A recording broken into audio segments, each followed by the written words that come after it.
بسم اللہ الرحمن الرحیم۔ شروع اللہ کے نام سے جو بڑا مہربان اور نہایت رحم والا ہے۔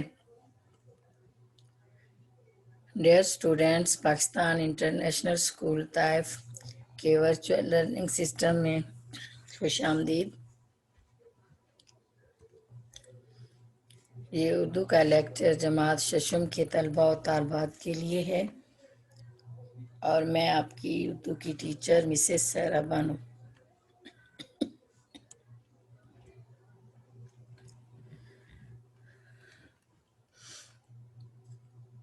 ڈیئر اسٹوڈینٹس، آج ہم اپنی درسی کتاب کا سبق شیخ سعدی کے اقوال کی پڑھائی کرتے ہیں۔ ہمارا آج کا سبق ہے شیخ سعدی کے اقوال، جو آپ کی درسی کتاب کے صفحہ نمبر 50 پر ہے۔ آپ اپنی اردو کی کتاب کا صفحہ نمبر 50 کھولیں۔ صفحہ نمبر 50 پر ہے شیخ سعدی کے اقوال۔ آج ہم اس سبق کی پڑھائی کریں گے اور ساتھ مشکل الفاظ کے معنی یعنی مطلب بھی جانیں گے۔ امید ہے آپ نے اپنی اردو کی کتاب کا صفحہ نمبر 50 کھول لیا ہوگا۔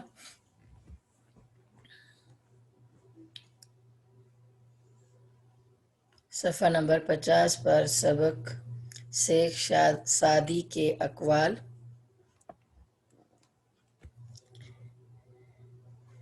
سب سے پہلے میں مشکل الفاظ جو دیے گئے ہیں اس کی پڑھائی کرتی ہوں، آپ بھی میرے ساتھ ساتھ پڑھیں۔ بوستان، گلستان، فکری تازگی، دانش و حکمت، دسترخوان، مردار، صحبت، حاسد۔ یہ مشکل الفاظ ہیں جو سبق کے شروع میں دیے گئے ہیں۔ میں ایک دفعہ پھر اس کی پڑھائی کرتی ہوں۔ بوستان، گلستان، فکری تازگی، دانش و حکمت، دسترخوان، مردار، صحبت، حاسد۔ یہ مشکل الفاظ تھے۔ اب ہم سبق کی پڑھائی کرتے ہیں مل کر۔ میں آپ کے لیے پڑھائی کرتی ہوں، آپ بھی میرے ساتھ ساتھ پڑھیں۔ شیخ سعدی کا اصل نام شرف الدین تھا۔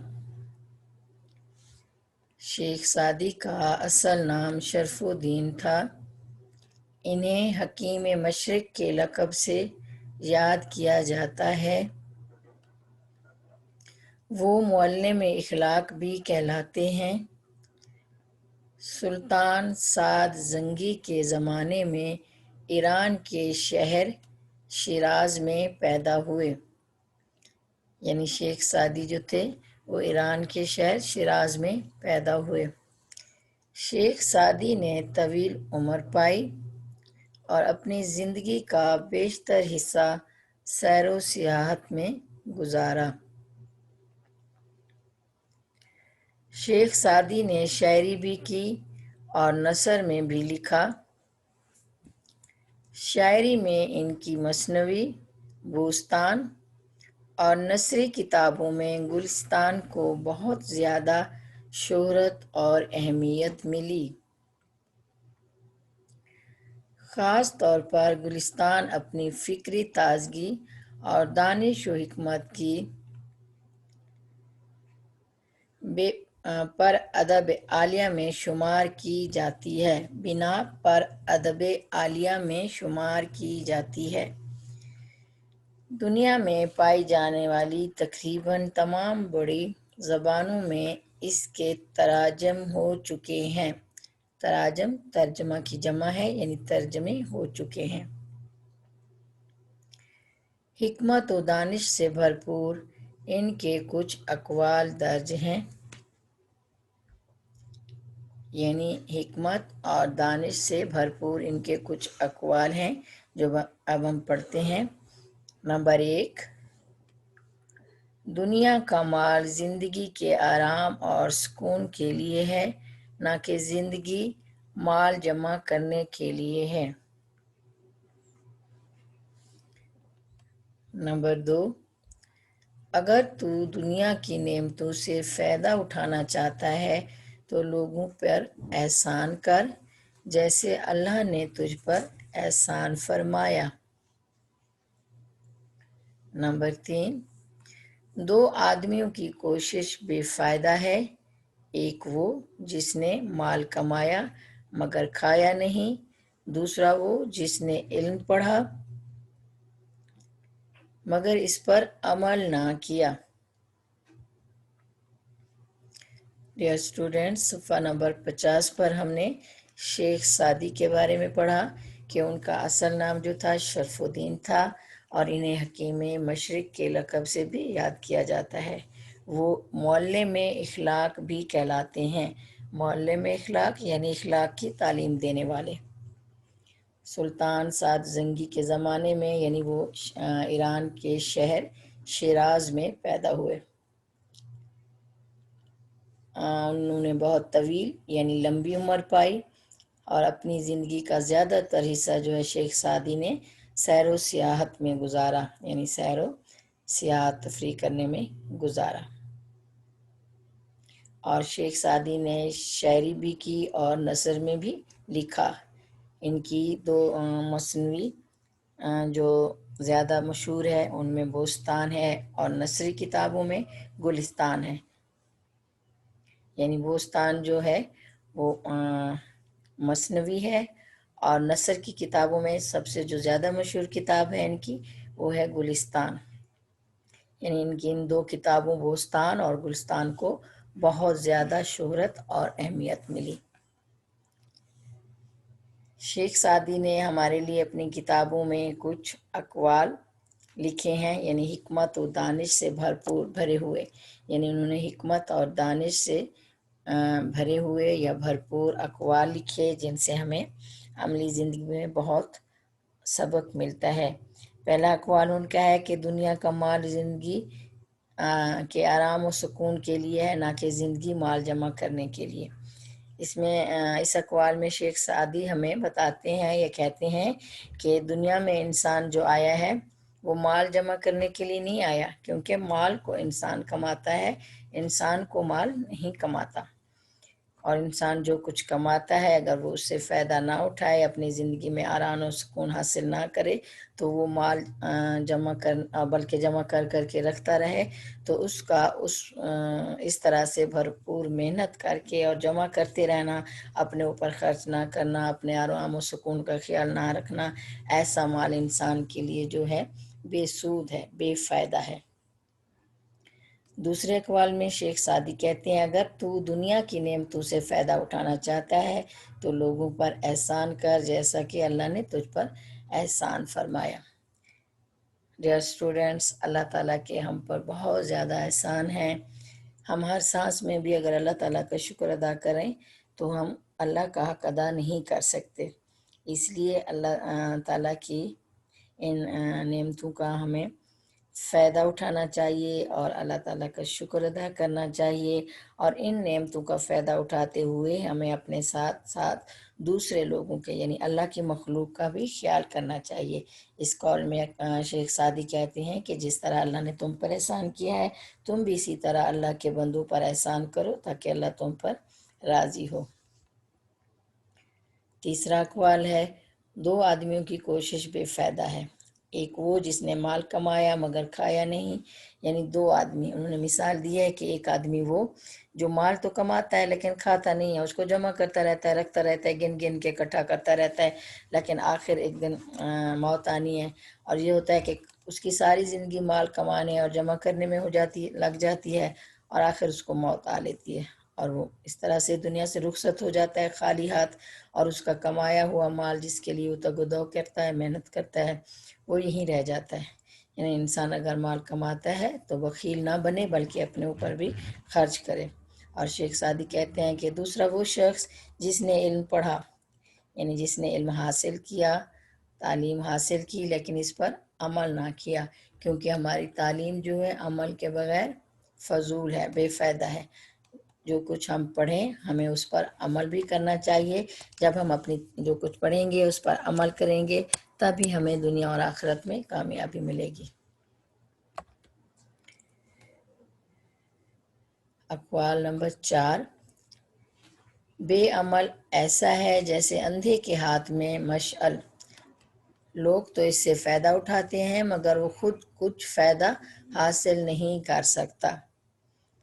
یعنی بے عمل وہی ہوا، یعنی بے عمل عالم، یعنی وہ عالم فاضل جو علم تو حاصل کرتا ہے، علم کی بڑی بڑی ڈگریاں حاصل کر لیتا ہے، لیکن اپنے اس پڑھے گئے یا حاصل کیے گئے علم کا کوئی فائدہ نہیں اٹھاتا، اس پر عمل نہیں کرتا، اس حاصل کیے گئے علم کو اپنے اعمال میں ظاہر نہیں کرتا، تو وہ ایسا ہے جیسا کہ ایک اندھا ہے اور اس کے ہاتھ میں مشعل ہے، یعنی مشعل دیے کو بولیں گے، روشنی کو بولیں گے۔ یعنی ایک اندھا تو ویسے بھی نہیں دیکھ سکتا، جب اس کے سامنے ایک مشعل یا ایک چراغ جلا کر رکھ دیا جائے تو اسے نہیں معلوم کہ سامنے چراغ جل رہا ہے، یا اسے اس چراغ کی روشنی میں راستہ دکھائی نہیں دیتا۔ یعنی اندھا جو نابینا ہوتا ہے، جو دیکھنے کی یعنی بصارت کی قوت سے محروم ہوتا ہے، اس کے لیے چراغ بھی کوئی معنی نہیں رکھتا۔ جس طرح ایک اندھے کے لیے چراغ کوئی معنی نہیں رکھتا، اسی طرح ایک ایسا عالم جو علم حاصل کرتا ہے لیکن اس پر عمل نہیں کرتا، اس کی مثال اس اندھے کی سی ہے۔ یعنی لوگ تو اس سے فائدہ اٹھاتے ہیں مگر وہ کچھ فائدہ حاصل نہیں کر سکتا۔ یعنی ایک عالم جب علم حاصل کرتا ہے وہ دوسروں کو اس پر عمل کرنے کے لیے کہتا ہے، ایسے اپنے علم سے دوسروں کو فائدہ پہنچاتا ہے، لیکن خود اگر اپنے حاصل کیے گئے علم پر عمل نہیں کرتا تو خود اس علم سے جو اس نے حاصل کیا فائدہ نہیں اٹھاتا، تو اس کے لیے ایسا ہے جیسے ایک اندھے کے ہاتھ میں ایک چراغ پکڑا دیا جائے۔ نمبر 5 ہے، دشمن کے ساتھ بے موقع نرمی کرنا اسے شیر بنانا ہے۔ یعنی اگر دشمن کو ہر وقت اللہ تعالیٰ کہتا ہے کہ انسان اگر آپ کے ساتھ کوئی زیادتی کرے تو اسے معاف کر دیں، لیکن اگر بار بار کوئی زیادتی کرے تو ہر وقت اس کو زیادتی کرنے کا یا اپنے ساتھ دشمنی کرنے کا موقع اگر دیا جائے تو ایسا ہے کہ اسے جیسے آپ شیر بنا رہے ہیں۔ اگر آپ ہر بار اپنے دشمن کے زیادتی کو نرمی سے دیکھیں گے، نرمی کا برتاؤ اس کے ساتھ کریں گے، تو وہ یہ سمجھے گا کہ اس میں تو اتنی ہمت نہیں ہے کہ میرا کچھ کر سکے، اس لیے میں زیادہ بہادر ہوں، میں جو بھی کروں کر سکتا ہوں۔ اس لیے دشمن کے ساتھ بے موقع نرمی نہیں برتنی چاہیے۔ نمبر 6، وہ دشمن جو بظاہر دوست ہو اس کے دانتوں کا زخم زیادہ گہرا ہوتا ہے۔ ایک مثال ہے کہ جیسے آستین کا سانپ پالنا، مطلب یہ کہ وہ دشمن جو بظاہر دوست ہو، یعنی دیکھنے میں تو ہمیں لگے کہ ہمارا دوست ہے، ہمارے سامنے ہمارے منہ پر اپنے زہری کردار سے یہ ظاہر کرے کہ وہ ہمارا خیر خواہ ہے، ہمارا دوست ہے، لیکن پیٹھ پیچھے وہ ہمارے ساتھ دشمنی نبھاتا رہے، ہماری مخالفت کرتا رہے، تو ایسا دوست ایسا ہے جیسے دانتوں کا زخم زیادہ گہرا۔ یعنی اگر ایسے دشمن کا ہمیں دوست نما دشمن جو ہوتا ہے وہ سب سے زیادہ نقصان پہنچاتا ہے، کیونکہ ہم اس کی ظاہری شکل و صورت، ظاہری عمل اور ظاہری اس کے جو رویہ ہوتا ہے اس کو دیکھ کر ہم اس کے ساتھ دوستی نبھاتے رہتے ہیں، اور باطنی طور پر اگر وہ ہمارا دشمن ہوتا ہے تو وہ زیادہ خطرناک ہوتا ہے۔ یعنی ایسا دوست جو ایسا دشمن جو بظاہر تو دوست بنا رہے لیکن دل ہی دل میں منافقت رکھتا ہو، ہمارے ساتھ ہماری مخالفت کرتا ہو، تو وہ دشمن جو ہے وہ زیادہ گہرا زخم دیتا ہے۔ دیوار کے پیچھے بھی بات کرتے وقت ہوشیار رہے، ہو سکتا ہے کہ دوسری طرف دشمن کان لگا کر سن رہا ہو۔ یعنی ہر موقع بے موقع کسی بھی بات کے لیے تیار نہ ہو جائیں کہ مطلب دیکھ کے بات کریں، کیونکہ مثال مشہور ہے کہ دیواروں کے بھی کان ہوتے ہیں۔ ایسا نہ ہو کہ آس پاس اگر ہم کوئی بات کر رہے ہیں اور آس پاس کچھ لوگ ایسے ہوں جو سن رہے ہوں اور اس سے معاشرے میں بد نظمی پیدا ہو، بہتر ہے کہ دیکھ کر ہمیشہ بات کی جائے۔ نمبر 8، اگرچہ معاف کرنا اچھا ہے لیکن لوگوں کو ستانے والے کے زخم پر مرہم نہ رکھ۔ یعنی ہمارا اسلام جو ہے ہمیں معاف کرنے کا درس دیتا ہے کہ اگر آپ کے ساتھ کوئی زیادتی کرتا ہے تو آپ بڑا دل کر کے اسے معاف کر دیں، لیکن ان لوگوں کو جو دوسروں کو ہمیشہ ستاتا رہے، تنگ کرتا رہے، اگر ان کو ہر وقت ان کے ستانے کے باوجود، ان کے برے سلوک کے باوجود ہر وقت معاف کر دیا جائے تو یعنی وہ ایسا ہے جیسے یعنی اس زخم کی طرح ہے، جو لوگوں کو ستانے والا اس زخم کی طرح ہے جیسے ہم نے کسی کے زخم، کہتے ہیں نا کہ کسی کے زخم پر نمک نہ چھڑکو، کیونکہ نمک سے زخم اور زیادہ خراب ہوتا ہے اور زیادہ تکلیف ہوتی ہے اسے۔ تو یہاں ہمیں شیخ سعدی کہتے ہیں کہ اگرچہ معاف کرنا اچھا ہے، یعنی اگرچہ ہمارا مذہب، ہمارا دین ہمیں معاف کرنے کا درس دیتا ہے، لیکن وہ لوگ جو دوسرے لوگوں کو ہر وقت پریشان کرتے رہتے ہیں، دکھ دیتے رہتے ہیں، ان کو معاف کر دینا ایسا ہے جیسے ہم نے ان کے زخم پر نمک رکھ دیا، یعنی جن کو ان لوگوں نے ستایا۔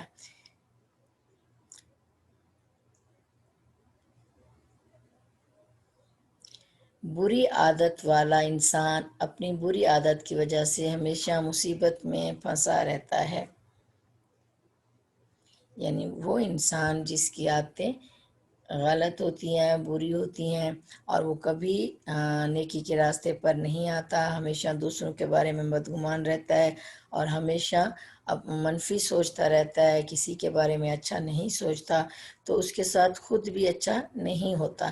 یعنی وہ بری عادت جو انسان اپنی عادت بنا لیتا ہے تو ہمیشہ اپنی اس عادت کی وجہ سے وہ ہمیشہ پریشان رہتا ہے، پریشانیوں میں پھنسا رہتا ہے۔ بات اس وقت کر جب تجھے یقین ہو کہ اثر ہوگا، بے فائدہ بات کر کے اپنی قدر نہ گھٹا یعنی کم نہ کر۔ یعنی بات اس وقت کرو جب آپ کو یقین ہو کہ ہمارے بات کرنے سے جو بات سن رہے ہیں یعنی اگلے سامنے والے پر اس کا اچھا اثر پڑے گا، تو تب آپ اپنی رائے بھی دیں، یا جب آپ سے رائے پوچھی جائے تب آپ اپنی رائے بھی دیں، یا جب ایسا موقع ہو کہ آپ کو یقین ہو کہ میں اگر یہ اچھی بات کروں گا یا کروں گی تو اگلے لوگ میری بات کو سمجھیں گے اور ان پر اچھا اثر پڑے گا، تب آپ بات کریں۔ ورنہ ایسے جب یہ ہو کہ ہم بات کر رہے ہوں اور اگلے لوگ توجہ ہی نہ کر رہے ہوں، ان پر ہماری بات کا کوئی اثر ہی نہ ہو، تو اس سے کیا ہوتا ہے کہ انسان کی اپنی قدر میں کمی آتی ہے۔ 10 آدمی ایک دسترخوان پر اکٹھے بیٹھ کر کھا سکتے ہیں مگر 2 کتے ایک مردار کو مل کر نہیں کھا سکتے۔ اس اقوال میں شیخ سعدی نے کتے سے تشبیہ دی ہے یا مثال دی ہے۔ مردار یعنی حرام، مردار کا مطلب ہے حرام۔ جو کہتے ہیں کہ انسان جو ہے اس میں اللہ تعالیٰ نے ایک ایسی صفت پیدا کی ہے کہ 10 انسان اکٹھے بیٹھ کر کھا سکتے ہیں، لیکن کتے جو ہیں مردار، جو کہ حرام چیز کھانے والے ہیں، وہ 2 بھی آپس میں کوئی چیز مل بیٹھ کر یا بانٹ کر نہیں کھا سکتے۔ سب سے بڑا بد نصیب وہ ہے جو لوگوں کو ستاتا ہے، کیونکہ جب اس پر مصیبت پڑے گی تو کوئی اس کا دوست نہ ہوگا۔ کیونکہ جب ہم کسی کے ساتھ اچھائی کریں گے تو اگلے بھی ہمارے ساتھ اچھائی کریں گے، یعنی اگر آپ نے کسی کے ساتھ نیکی کی تو دوسرے بھی آپ کے ساتھ نیکی کریں گے۔ جب ہم کسی کے ساتھ برا سلوک کریں گے تو ظاہر ہے پھر جواب میں بھی ہمیں برا سلوک ہی ملے گا۔ یعنی جب ہم لوگوں کو ستائیں گے، پریشان کریں گے، اور جب ہم پر وقت پڑے گا تو ظاہر ہے ہم نے کسی کے ساتھ کوئی اچھائی نہیں کی کہ بدلے میں پھر برا کرنے کے بدلے میں کوئی ہمارے ساتھ اچھائی کرے، ایسی کبھی بھی توقع نہیں رکھنی چاہیے۔ جب ہم برا کریں گے تو جب وقت پڑے گا یا ہم پر بھی مشکل وقت آئے گا تو اس وقت کوئی بھی ہمارا دوست نہیں ہوگا، کوئی بھی ہمارا مصیبت میں ہماری مدد کے لیے نہیں آئے گا، کیونکہ ہم نے کسی کے ساتھ اچھا نہیں کیا۔ یعنی ایسا شخص جو دوسروں کے ساتھ اچھا نہیں کرتا وہ سب سے بڑا بد نصیب ہوتا ہے، بلکہ وہ اپنا دشمن ہوتا ہے۔ اگر وہ اچھا کرے گا، نیک سلوک رکھے گا، اچھا سلوک رکھے گا، دوسروں کے ساتھ نرمی برتے گا، دوسروں کی مدد کرے گا، تو وقت آنے پر دوسرے بھی اس کا احساس کریں گے، اس کی مدد کریں گے۔ اگر وہ ایسا نہیں کرے گا تو سب سے بڑا بد نصیب ہے، کیونکہ اس نے کوئی اچھا کام کیا ہی نہیں کہ بدلے میں کوئی اس کے ساتھ نیکی کرے۔ جو بری صحبت میں بیٹھتا ہے اس کی سوچ کبھی اچھی نہیں ہوگی۔ کہتے ہیں نا کہ انسان ہمیشہ اپنی دوستی سے یا صحبت مطلب وہ لوگ دوست احباب جن کے ساتھ اس کا میل ملاپ ہے، اٹھنا بیٹھنا ہے، پہچانا جاتا ہے۔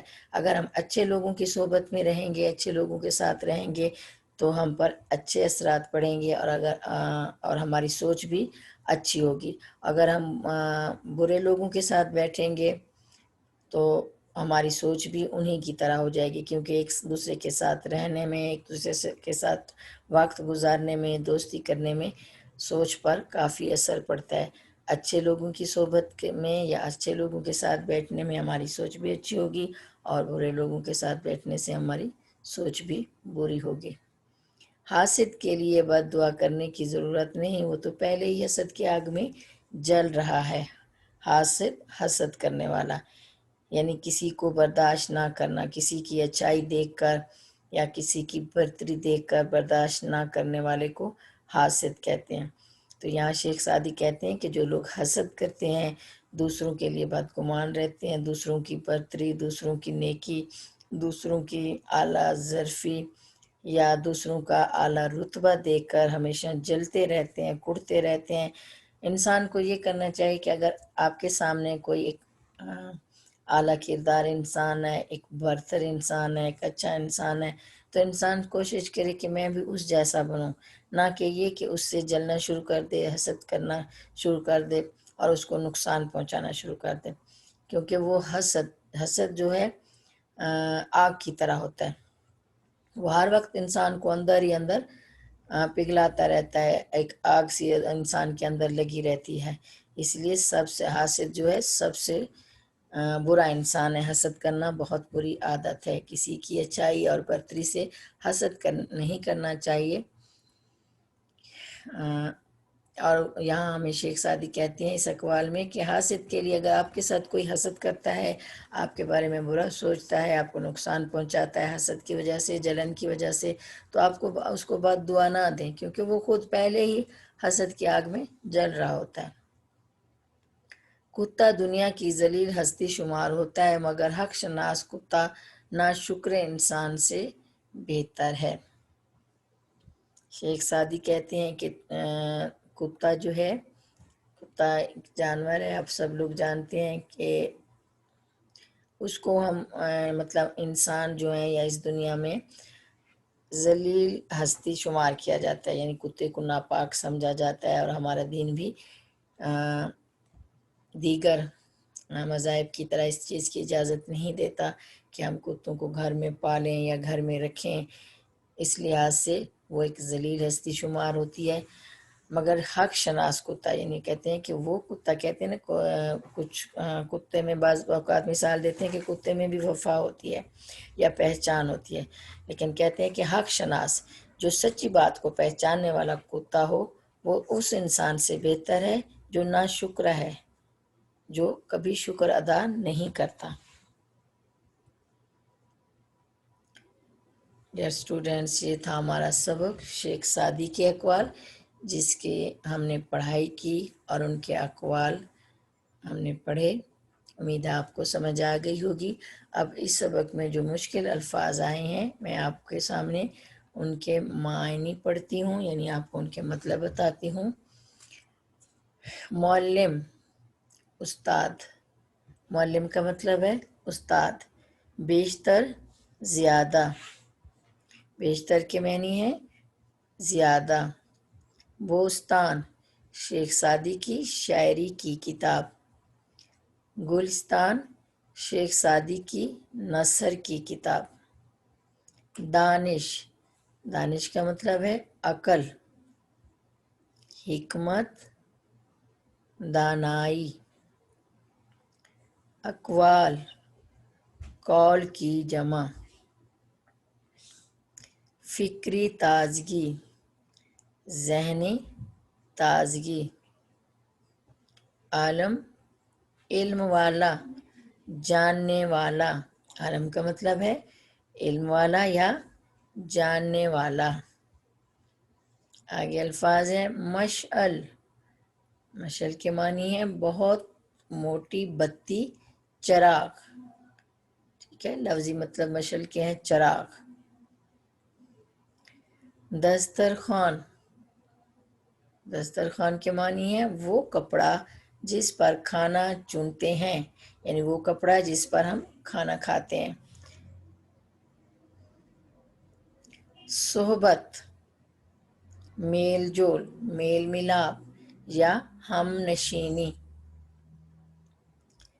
پھر ہے حاسد، الفاظ ہے ہمارے پاس حاسد، اس کا معنی ہے حسد کرنے والا، دشمن، بدخواہ۔